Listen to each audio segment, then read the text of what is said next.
You're listening to 182.3, Care What People Think.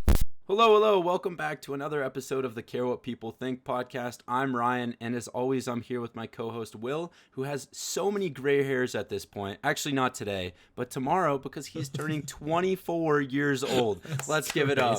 Let's give it up. Dude, 24... I'm almost halfway to 30. That's a problem. Does the carpet match the drapes? Like, That's what actually. everyone wants to know. What? Do the gray hairs on your head also match the drapes? That's crazy. Oh, you haven't had any. Okay, never mind. All right, 24... Bro, kicking off on a crazy 24 though. And Tomorrow. we did a great episode of fitness failures today, which Will has not hit the gym in 6 years. So, Okay. Yeah, on brand with the episode. On brand. Exactly. I did on purpose. Exactly. Well, our podcast is all about navigating the challenges and celebrating the victories in life with a little bit of a humorous twist, hence why I just shit on my co-host today. But today we're going to dive into a topic that many of us can relate to, fitness failures. And I have a couple great stories to go along with it. I don't know about you. But before we get started, don't forget to leave us a review or rating, and also comment whatever you would like to hear from us, because it means the world. And before anything, as we always do, let's share something that we are proud of. And I'm not going to lie, I have something pretty good. I have something pretty good. And it actually goes right on brand, because I have not worked out in about a week or two, but just with how much is going on with my life. But on the exact opposite, like what I would have thought in the gym would happen, you know, where like you go to the gym and you're like, oh my God, what happened to my weights? Like I can't even lift this anymore. Actually, the exact opposite happened. I hit my PR for benching. I hit 235. So Let's go, dude. That's thank lit. you. Wait, so on your first try, you just did your PR? Yeah, like I stretched a little bit, like I did a little bit of stuff, and I was like, wait, let's see where I can go. Well, sorry, it wasn't like first try, but it was like I tried like 215, and I was like, okay, I got that up. It wasn't too bad. Let me do 225. That's my other PR. And I was like, okay, I did 225. It wasn't even that bad. And then I was like, all right, let's go for it. And I went for 235, and I actually did it kind of without ease, or like with ease. So, Damn. yeah.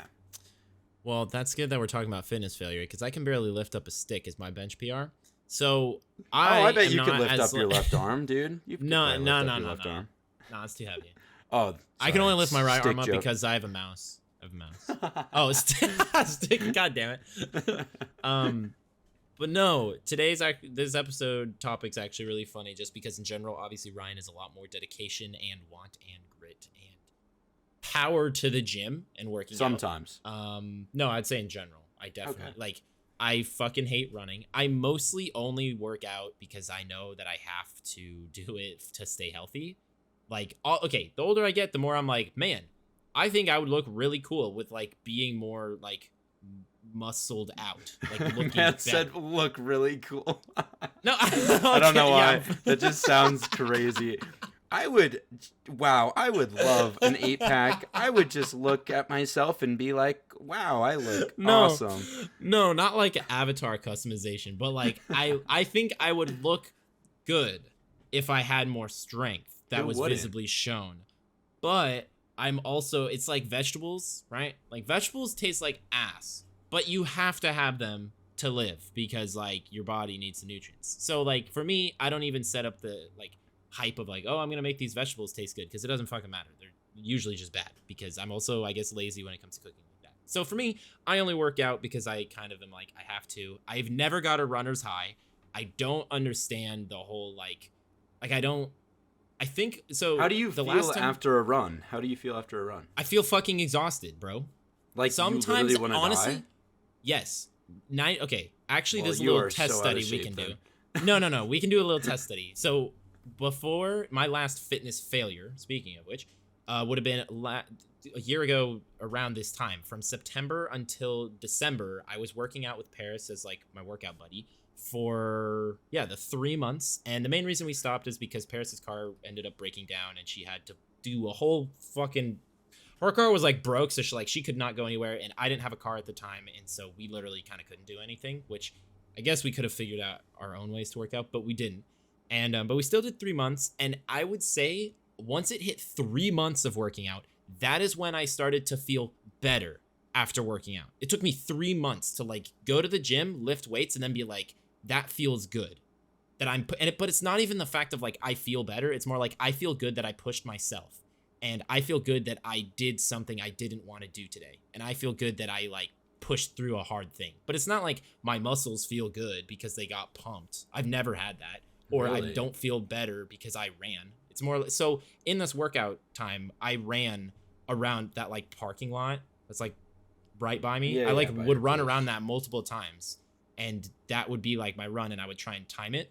And then I would do that 2 to 3 times a week. And I did that for maybe 3 weeks. And first of all, my time went up really fast, which was really cool to see like analytically, but I never felt good after running. It was more like, oh, I'm really proud Okay. of myself that I ran. But I think I'm going to give it's you some very advice because low key, I think it might be your eating habits and sleeping habits because I have had so many times I've like worked out or been on runs and I haven't had the nutrition necessary to like give off that energy. So if I'm already like not really in the mood for it, it's never going to work. But if I have good food throughout my body and I have decent sleep, then I'm going to have a better performance when I'm doing that activity, whether that's running or the gym. Like, that's just That makes kind of sense. how it is. I don't know if that maybe could be one of the factors, but I've never yeah. heard anyone say, I hate running so much to the point where even when I do it, I even feel like more shit after that. I feel like the only reason you would say that is because your You're out body of is shape. like, well, maybe that too, but literally your body is telling you, okay, I need nutrients so then I can perform. Like that needs to happen first. Well, it's probably definitely the food part. I think the sleep part I'm good with because I really prioritize sleep in a lot of things, but it's probably the food thing. Also, I would like to say we were working out when my job was video editing, and it was I was in zero routine. Like I didn't have the 9 to 5 I have now, and I was super lost with like what content I wanted to create. So I'm like, I feel now that you say like if you work out and you already had like a good day, that to me is a lot more enticing where it's like I could see myself enjoying it more. But like physically feeling that like whatever euphoric feel after a run, that I fucking never had. Not even Really? close. Like my okay, lungs after, hurt, my chest hurts. I'm tired. See, whenever all I go through out, high school. on a Sorry. run, if I go on a run or if I lift weights or whatever, after that, I feel like I have like that burst of energy to do something else. And I think that's like, I mean, that's supernatural, but I don't know how you just don't have that. Do you know when I get it the most? Is when I go work out and then I come home and take a shower. After the shower, I'm like, I can fucking take on anything. Oh, really? That's when it hits me. But like when I'm coming in to the house, I'm like literally dying. Like I was so out of shape when I started soccer. I actually thought I was suffocating on the bench. That's fair. Wow. Well, that's a perfect segue into setbacks and how to overcome them. Because if you're Will and you feel like shit after everything, I know this is super cliche, but get back when you fall down. I'm not gonna lie. Or take a shower when you come back from the gym. But basically, for me, if I'm in Will's shoes, I would try to learn not exactly from my mistakes necessarily, but see what like makes me feel good, what doesn't. And I know you're gonna say, well, the gym and the running doesn't make me feel good, but you can't approach it that way. We all need to exercise to like live a good life. But yeah, you also said it yourself, like pushing yourself out of your comfort zone. You felt good. You felt very accomplished when that happened. And even for me, like in high school, I keep bringing myself back to high school, but I was like a teeny little pubic hair dude back in high school. I was 130 pounds, I think, dude. And I was like 5'4". I don't even know. It was like 130, 5'4", whatever. Damn. And now I'm 180 and 6'1". And back in the day, I never lifted weights once. I was just playing soccer. So your soccer coaches aren't like, yeah, let's get really ripped. No, they just wanted you to be fast and agile. Yep. So back in the day, I was super scared, and I just didn't know what to do, whether that was in the weight room or just how to build muscle. So I actually took a class, which I'm so grateful for. It was called Beginning Weights, which you probably were like, what the hell? Like my school had that too. But it really helped me, dude, with my confidence in the gym. It's really stupid where like your teacher would like show you every machine and stuff. So much that you got bored, but it was also like really helpful because everyone in that class was so nervous just to like lift weights, you know. I actually That's even nice. in the class, dude, I even messed up and broke one of the machines. Oh. It was like an expensive machine too. It was for like bicep curls or something, and I remember just like expecting it to kind of absorb like my weight, you know, when going back down, but instead it just boom crash, and it like Oh. broke the weights and everything. I think it was like $1,000 or $2,000 machine. But what I was really, really happy about was that my teacher, instead of being like, wow, you're a piece of shit and you're out of my class, she said it would be okay, and how it was just like a learning curve, and everyone makes mistakes when like trying something new. And I thought that was really cool because I was embarrassed as shit. I think I was in 9th grade and my face was so red. So. That's really funny because my brain would have been like, yes, the machine broke. I don't have to do any more reps. Let's go. That's you think I'm crazy. kidding, but I actually, bro, okay. I don't want to get too deep into this, but when Ryan broke my hand, that's a story. We were at soccer practice. Our coach made the dumbest decision of all time, and instead of running on grass with snow on it, we decided to run on concrete with ice on it. Wait, yeah, how cold was it out? Probably it was literally like 10 degrees? it was like 7 degrees outside. And this was have I said this whole story on an episode? I thought I have. Maybe I think you have. Okay. Basically, this was when the trend of kicking your friend's foot behind you kick their back foot was Their a trend ankle, in middle yeah. school or high school or whatever for no reason. And me, Ryan, soccer friend Zach, Evan, we're all, we're like dribbling the ball or something. And our coach was like, hey, you're not running, because we were supposed to be running in a circle. And bro tripped my back foot because he was doing the trend. And I landed on top of my hand and I broke my hand, it was a boxer's fracture. And then I got the wind knocked out of me. So I just stayed dying on the ground. And it was fucking freezing, and my coach was like, I literally was like, I can't fucking get up, I can't do anything. And then I went and sat on the bench, and of course I was 15 or 6, I think I was 15 or 16. My mom literally was 45-minute drive away, so I had to sit there for 45 minutes in like 7-degree weather with a broken hand. And the only thing, I don't know if I told you this, the only thing I was telling myself, I was sitting there, broken hand, I'm like, dude, I don't have to run anymore. That is the best part. Because guess what? That day was a fitness day.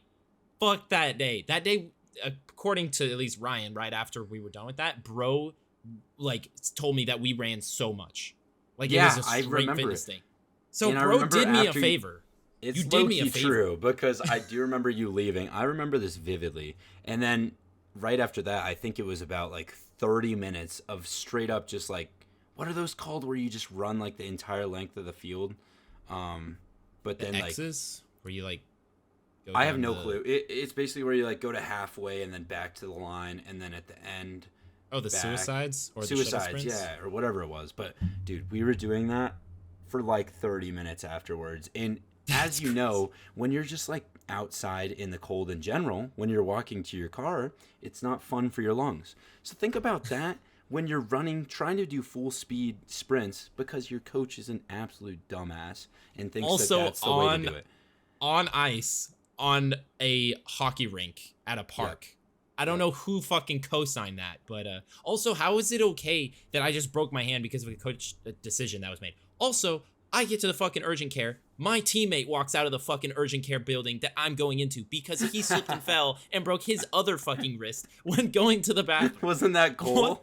That was cool. What the fuck was that about, bro? Well, my coach had the gall to say, hey, now it's funny, at the tournament we'll have 2 players with like bracelets on, or 2 like casts on with bubble wrap. I'm like, bro, you fucking cost us injury. Imagine if That's you and not- Cole, imagine if you and Cole were both of our keepers. Like, we just didn't have a goalie. Bro, That would be would've- so it's funny bad. because Ryan broke my hand and Cole broke his left hand, so we just opposites. And Yeah. that I don't know. What were you getting at again? I don't even know how this is supposed to come full circle. I honestly don't know, but that was a fitness failure. Oh, talking about running, and you just absolutely saved me. Oh, true. And that was the number one thinking I was thinking when I was sitting on the bench dying. I was like, I'm just so grateful I don't have to fucking run because I hate running so much.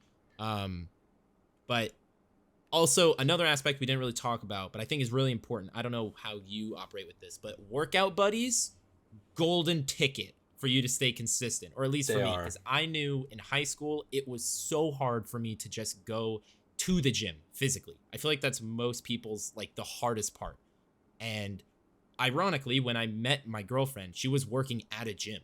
She was working at 24 Fitness, so she was always at the gym. So if I ever like swung by or like dropped her off at work or whatever, it was very easy to be like, well, I'm already at the gym, I should just do the workout.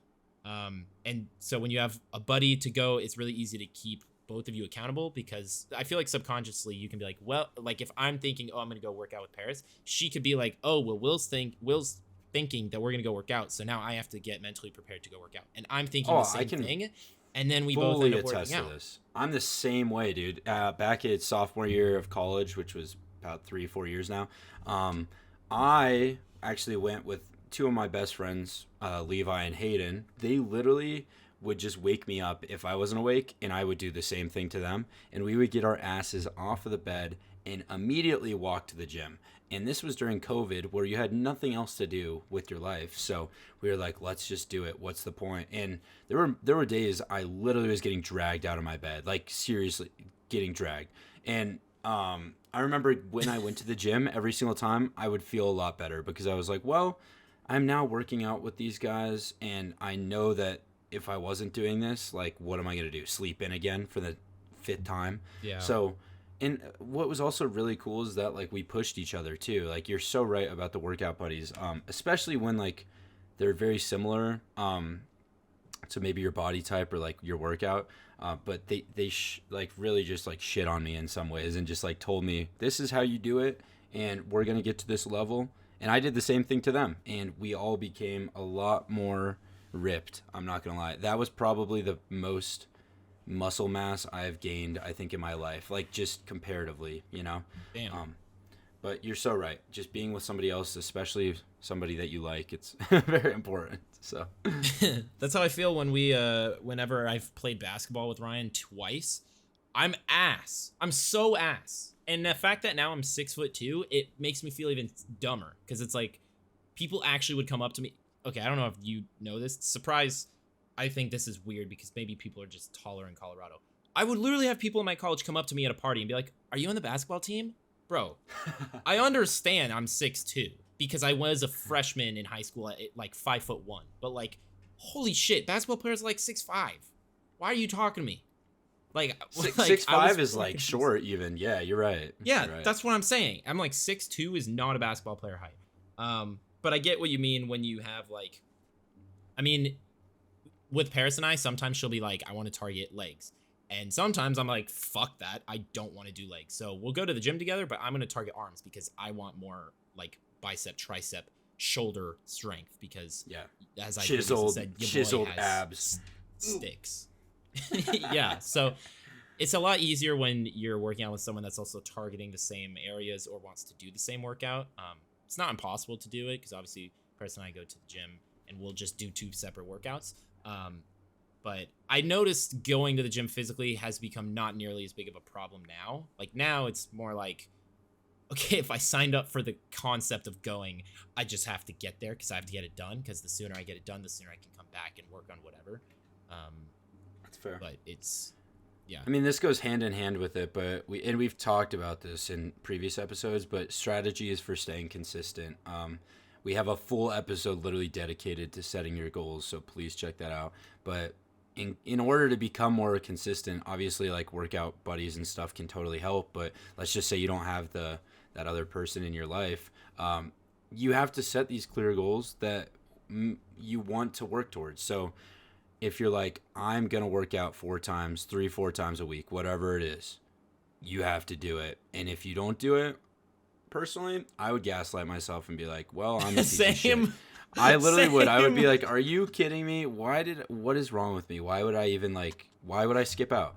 And also, you have to learn how to prioritize. So if you just like half-ass it, we have a full episode on this, but if you don't prioritize yourself in the gym, and you're like, if you really aren't fully devoted to this, then you're never going to get it done. And another way to really like show your progress is to write it down, record it, and whatever that is, or even just a checkbox, whatever it is, just to say that you went. I would say the last thing is definitely like limiting your distractions. A lot of people maybe in your life, or like things that would distract you from pursuing your goal. This could be for anything, but we're talking about the gym. So things like, oh, let me buy a birthday cake. It's not even my birthday, but let me just sit it out in the middle of my kitchen, and that shouldn't distract me. That's a very extreme distraction, but I'm just saying, like, why would you do that if you're trying to work towards your goal of being healthy and going to the gym? But just stay consistent, track your shit, record everything, and don't buy cake if you're trying to get healthy. Don't buy cake. It's crazy. I was just gonna say the last point is you're only competing with yourself. Building off top of what Ryan said, it's a good motivator, I guess, to like use other people, but at the end of the day, you're doing it for yourself. And I feel like it's easier to do when you're older because you realize nobody gives a fuck about literally I'm so interested to see how your whole year as a 23-year-old goes, because when I turned 23, I literally had a mental shift in I don't know, wisdom, maturity. Like, I felt so fucking different the day I turned 23, which I've never had in my entire life. And then this past year as a 23-year-old, it's like, wow, a lot of people don't do shit and they don't care about shit. And so, like, the fact that I have that mentality now. Bro like, did wow, shrooms on his 22nd birthday. 23rd birthday. No. But, like, people don't care. And so if you're, like, serious about changing your healthy habits, or, like, I don't know, it could be how you look, your strength, because you feel weak, you want to get stronger, you want to, I don't know, whatever it is, that it's so in your control when you are actually, like, you're just determined and you're serious about, like, this is pissing me the fuck off. Yeah, and it's the only thing you're battling with, or the only thing you should be battling with, is yourself. Like, at the end we literally have talked about this in so many episodes. God damn it. You're making me say it now, dude. At the end of the day, I almost did. I did not. I said and then I stopped myself. But you're so right. The only battle, though, is really with yourself. And as long as you stay determined, just, like, say, fuck it, I'm doing this shit today, that's the only thing you can do. So that's going to be it for the end of this episode. Thank you guys so much for listening. Make sure to continue listening on Spotify, Apple, and YouTube. Please make sure to leave a rating as well. Again, that really helps out with the recommendation, and we just really appreciate it. If you're going to listen to one thing throughout this episode, remember, everyone fails fitness journeys. Even the Giga Chad Ryan said that he's gone up and you're taller than me. He's gone up and down through his fitness journeys. I only went for like a 3-month kind of phase, which is the most I've ever actually worked out in one kind of time besides doing a sport. And that's okay. But just getting up from being put back down, it's always important, kind of cliche to say, but everyone can get back on their feet with how determined you are. Even if you get kicked down on ice by somebody else. Yeah, if you get kicked down and your hand breaks and you almost faint in the urgent care because they force your hand in a certain way in the cast, and so then you fall back in a wheelchair as you see your teammate walk outside in 7-degree weather with a different broken wrist, it'll be okay. It'll be okay. That's the craziest. Yeah, hopefully you followed that as a listener. That could have happened to someone else. That's not my experience. It happens to everyone. It happened to me, so. Oh, yeah. Make sure, remember, care what people think, and we'll see you next week. See you next week on 182.3.